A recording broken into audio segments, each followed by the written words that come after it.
The theme of the city of God is both a theme of Scripture and also of Christian writers down through the centuries. If we consider the latter, then most famously Augustine is the writer who captures the imagination in this regard. Augustine was probably one of the greatest thinkers and theologians the Christian church has ever produced.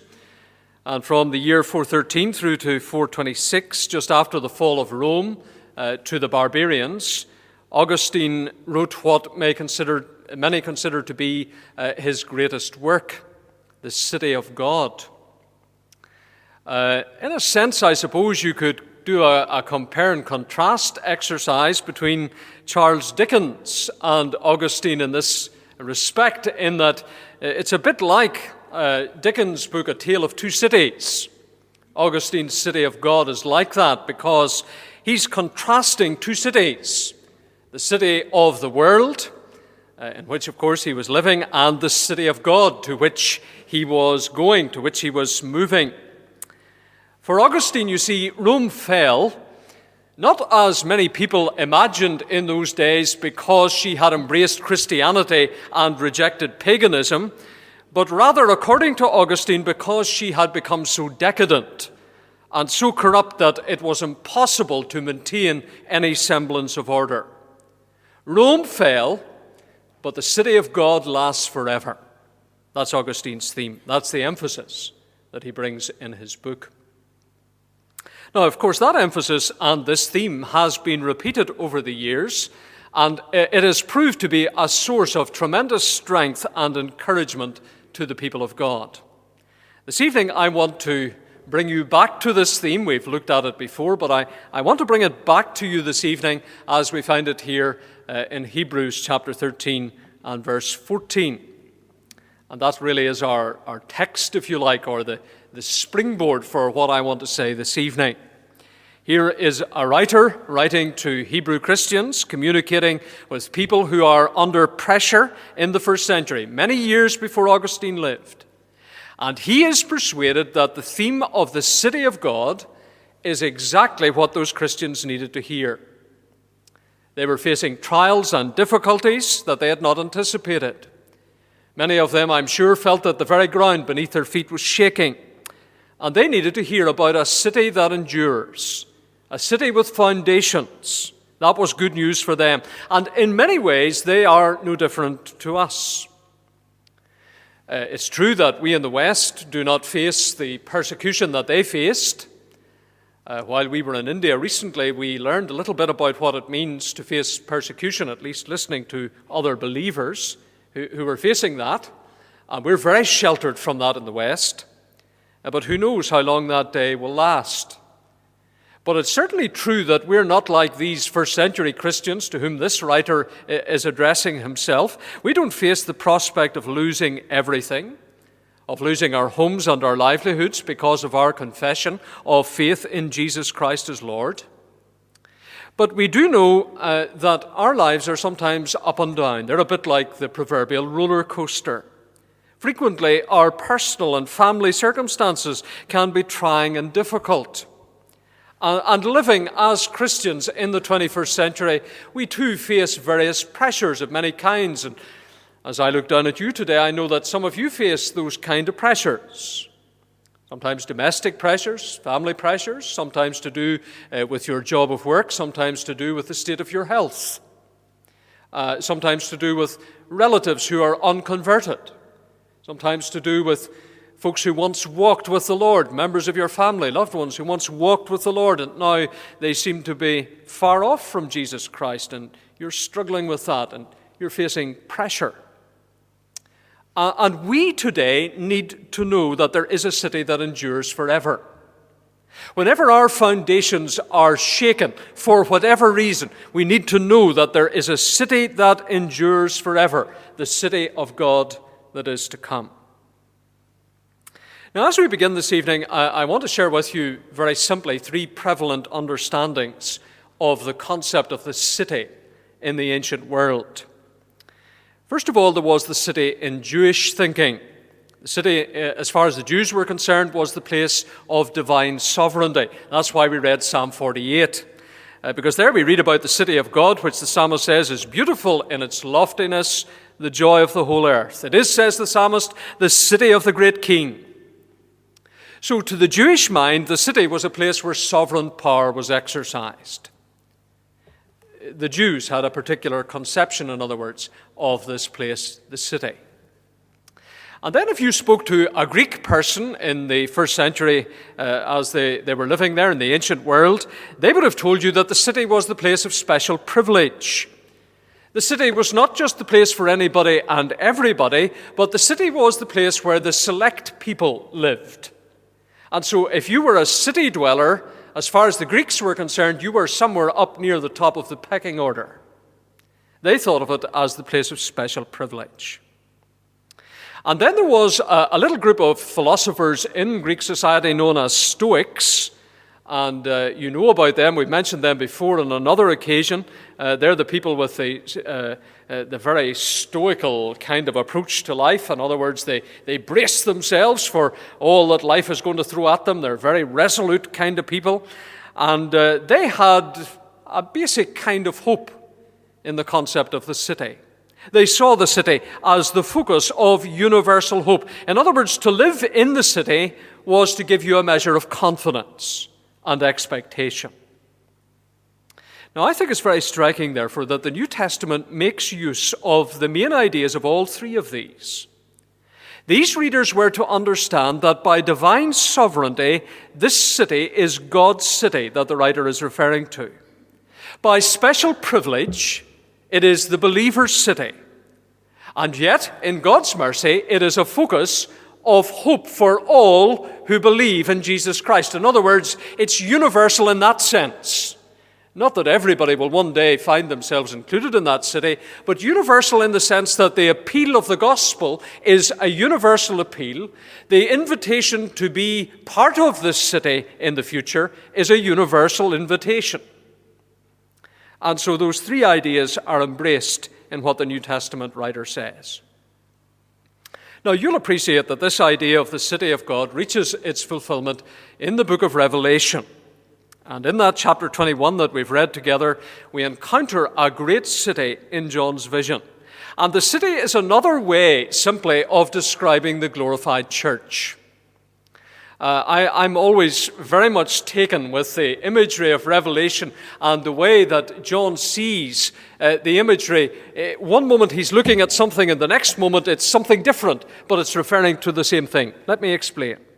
In Revelation 21 verse 9, the angel said to John, "Come, I will show you the bride, the wife of the Lamb." Now, we didn't read this verse, but if you just glance down to it, verse 9 of Revelation 21, he says, "Come, I'll show you the bride, the wife of the Lamb." And as John looks round, he's expecting to see a bride. And I suppose if we read that, we're expecting to see a bride. But instead he sees a city. He said, I saw the holy city of Jerusalem coming down out of heaven from God. And previously in verse 2, which we did read, he combines that imagery of the bride and the city, and they describe one and the same thing. The bride is the city, and the city is the bride. And the message of John's vision is very clear. If you can believe me that some things in Revelation are very clear. The message of John's vision is clear, that the bride is loved and the city is secure. Just those two things. The bride is loved and the city is secure.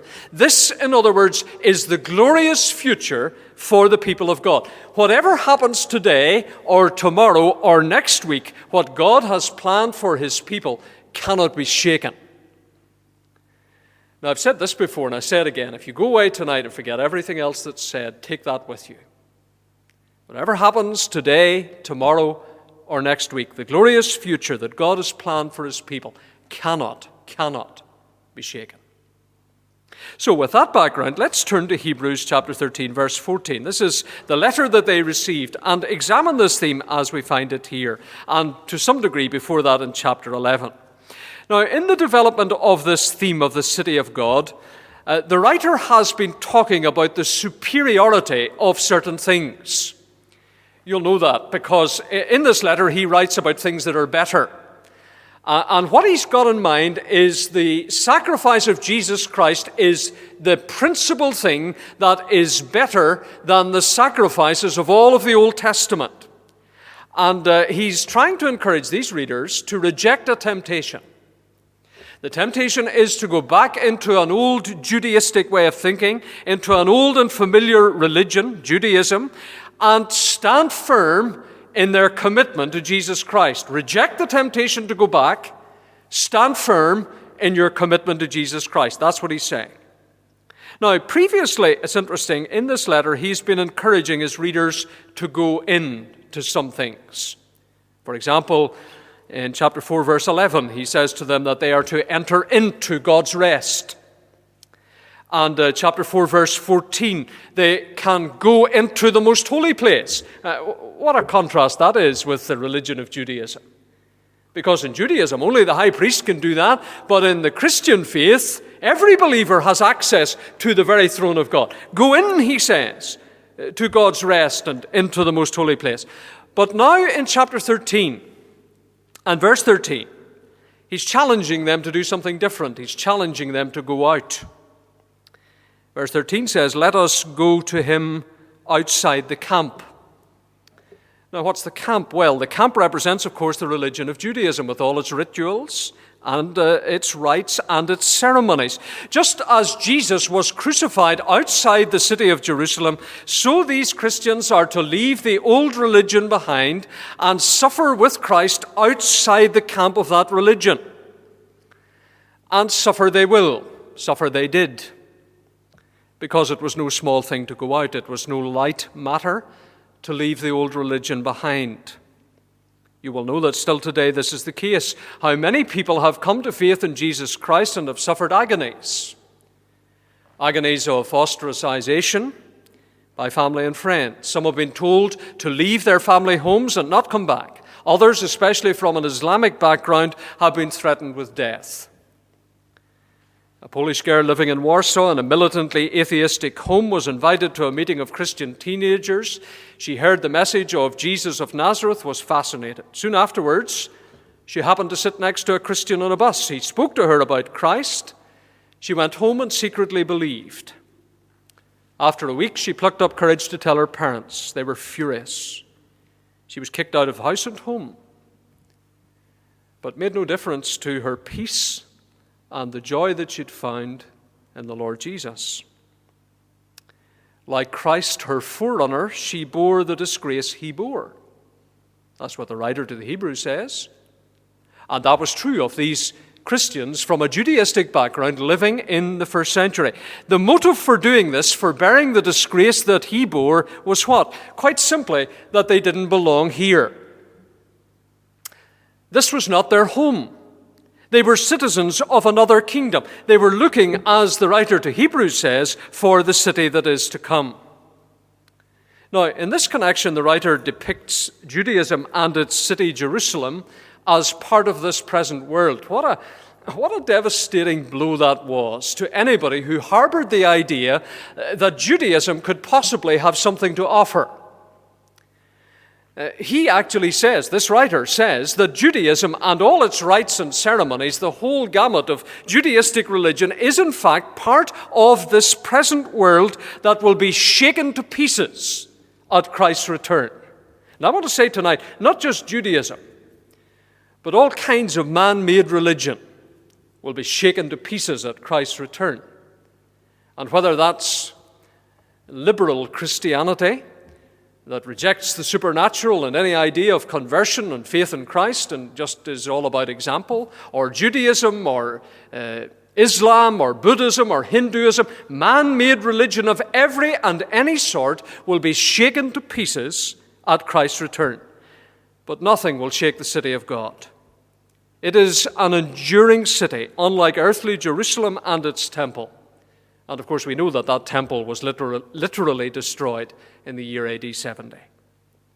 Now, how, of course, does all of that apply to us as people and as believers in our setting today? I want to suggest it applies in three ways. First of all, this theme of the city of God shapes our outlook. This theme of the city of God shapes our outlook. We need an example of that. Well, here is the best example I can think of, and his name is Abraham. And you read about him in Hebrews 11, verses 8 to 10. Now, you need to find Hebrews 11. Just flick back to there, just a few pages. And in Hebrews 11, verse 8, we read these words. By faith, Abraham, when called to go to a place he would later receive as his inheritance, obeyed and went, even though he did not know where he was going.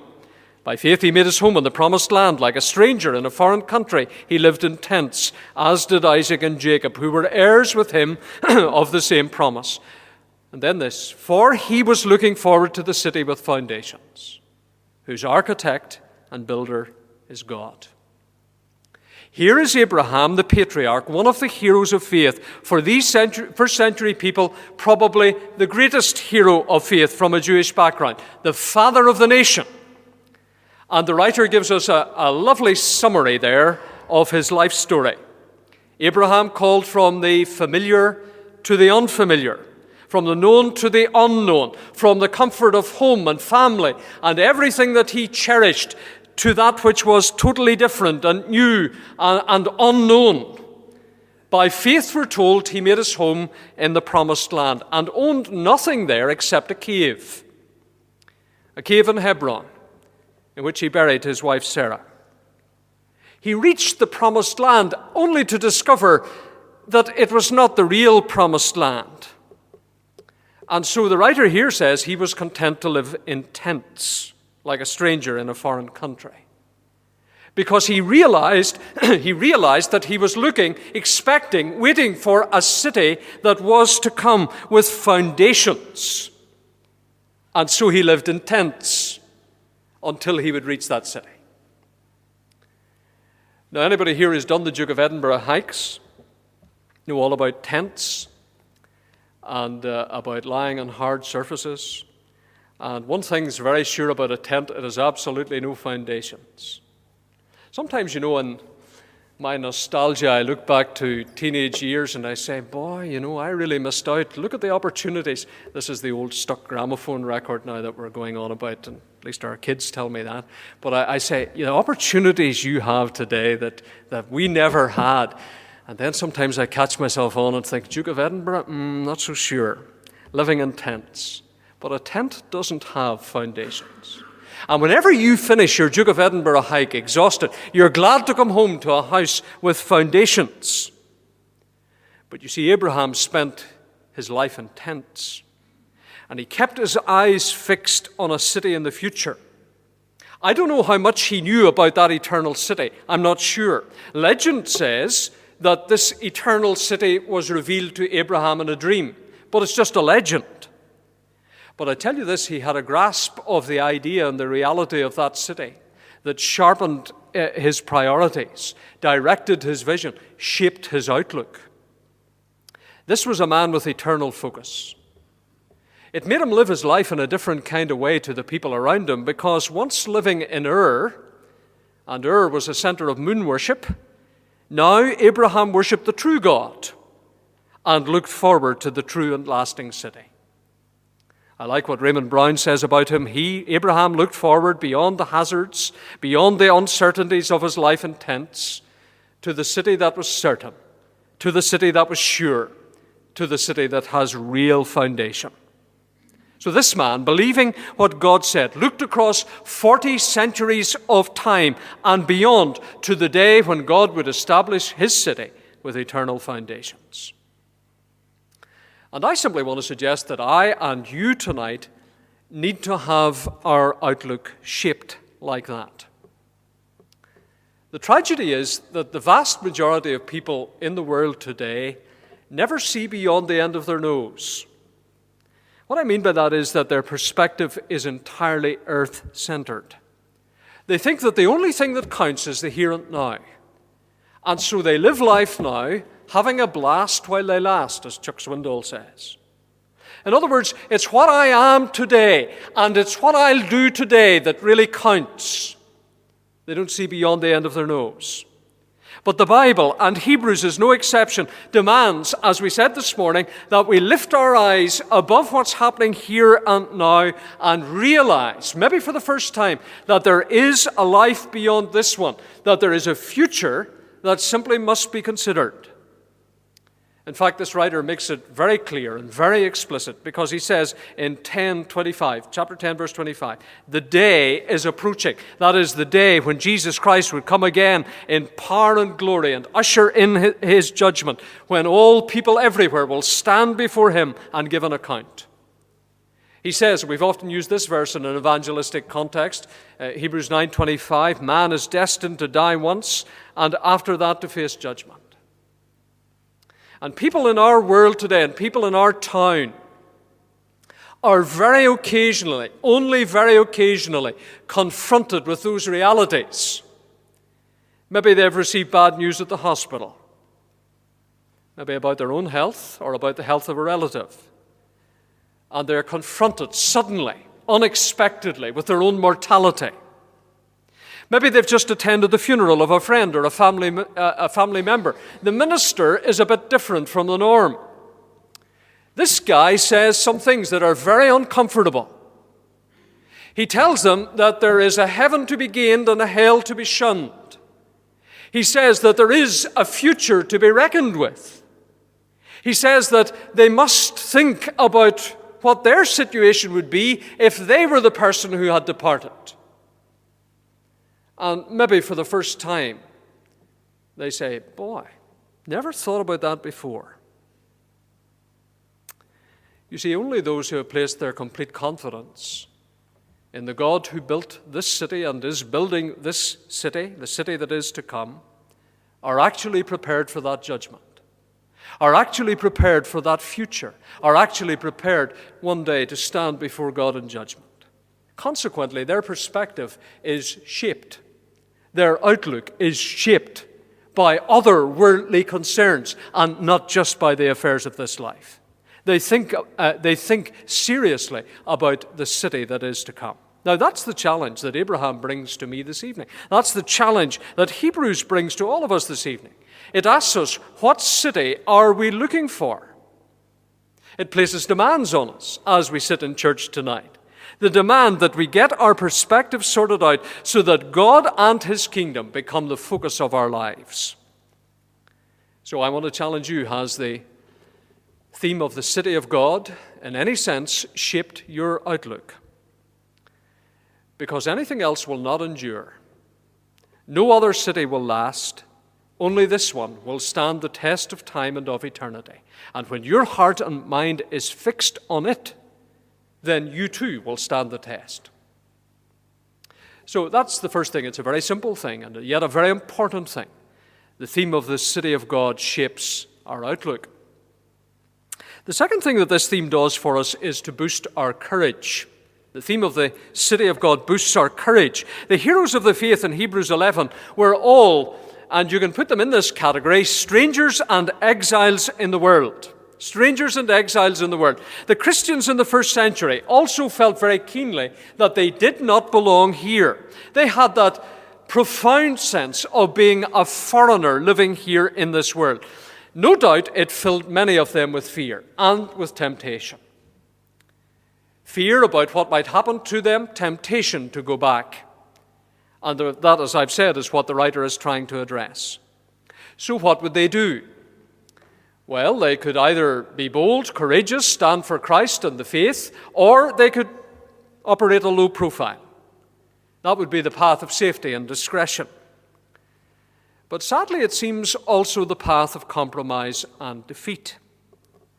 And so our writer urges them to reflect on the pattern of those who have gone before, and he gives them a list. He points out the gallery on the walls of this tremendous art gallery of heroes of the faith. We've got Abel and Enoch and Noah and Abraham and all the others who were outspoken in their witness for God and challenged the guilty silence of all those around them. Fear is something that debilitates us all from time to time.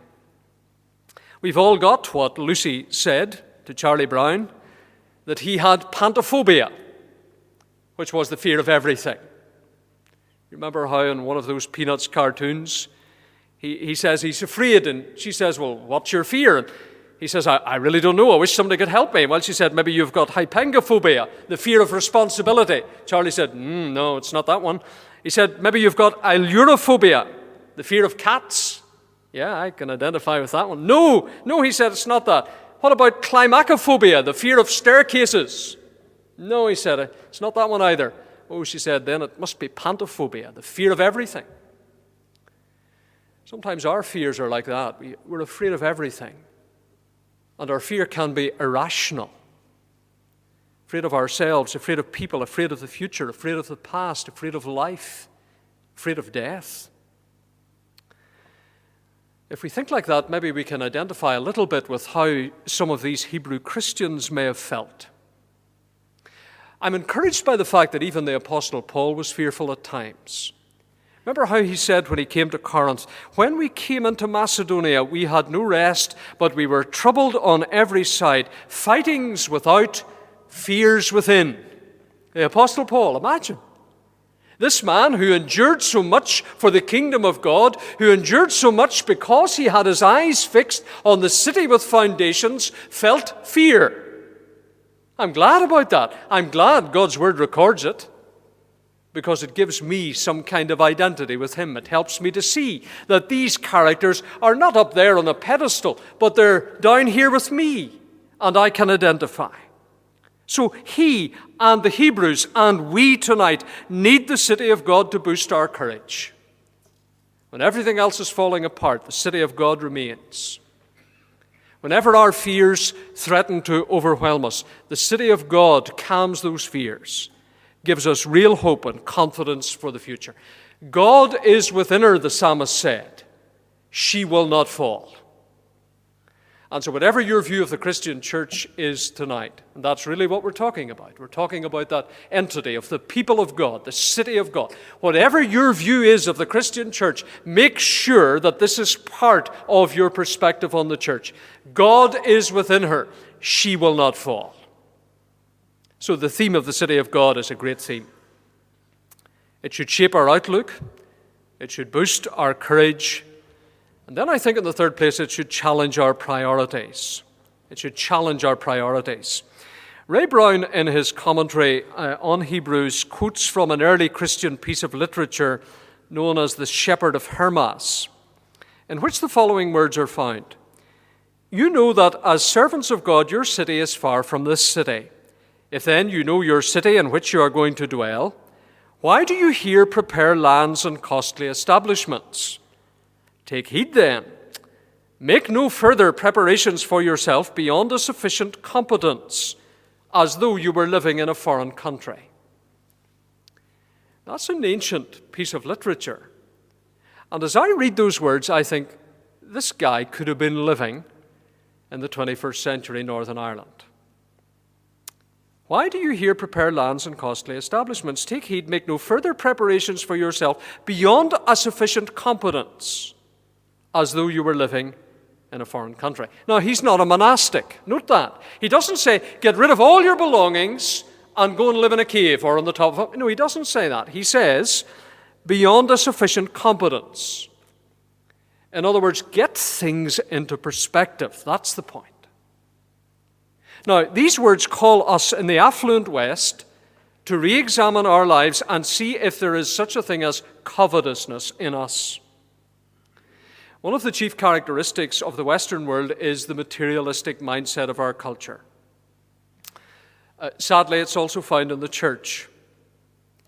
And if self-contented materialism and affluence is the hallmark of the church, then our impact on the wider world will be marginal. While we reach out for more and more things, millions around the world are starving. That's one of the things that really impacts you when you visit countries that are so-called third world, and you're surrounded by beggars. And you immediately feel out of your comfort zone, out of your depth. What do you do in this situation? You're told by well-meaning locals, if you give to this one, you'll have 25 others. That's one of the pressures. What do you do? And you feel, as you look at these little children, you'll see one or two of them on the slides next Sunday morning. And you feel as you look at these little children, they have nothing and we have everything. We have everything compared to them. And you just feel you want to give them everything that you have. And yet to do that is irresponsible and is a real pressure. But what it highlights is this. It highlights the disparity, not only in a country like India, between the wealthy and the poor, and the disparity between the two is vast, vast. And it's a scandal. But also the disparity between the West and the East, the West and the Third World, which is also equally a scandal. And so we need to put pressure on our government to address the issues of Third World debt and related matters. But this is not to sentence believers everywhere to lives of penury. After all, Abraham was rich. Or to prohibit involvement in politics or business, because, you might argue, Abraham was involved in both. But it frees us from lusting after material benefits, because we have already attained to the city that is to come. We've already attained it. Now, the ultimate realization of it is not yet, but we've already attained it. We are already, Paul says to the Ephesians, seated with Christ in heavenly places. How impressive then is Hebrews 10:34, where the writer mentions how these Christians joyfully, notice the word, joyfully accepted the confiscation of their property, because, he says, you knew that you yourselves had better and lasting possessions. It's the same emphasis that we find in narrative form in the early part of the book of Acts, as Luke records that early history of the church, where they sat loose to material things. They shared with those in need. It's a prevalent theme of the New Testament. And quite simply, because Christians are citizens of another kingdom, they ought not to make it their priority to accumulate the trinkets of this kingdom. This is something strange and unnatural for believers in Jesus Christ, to show exactly the same obsession with material things as neighbors around us, don't you think?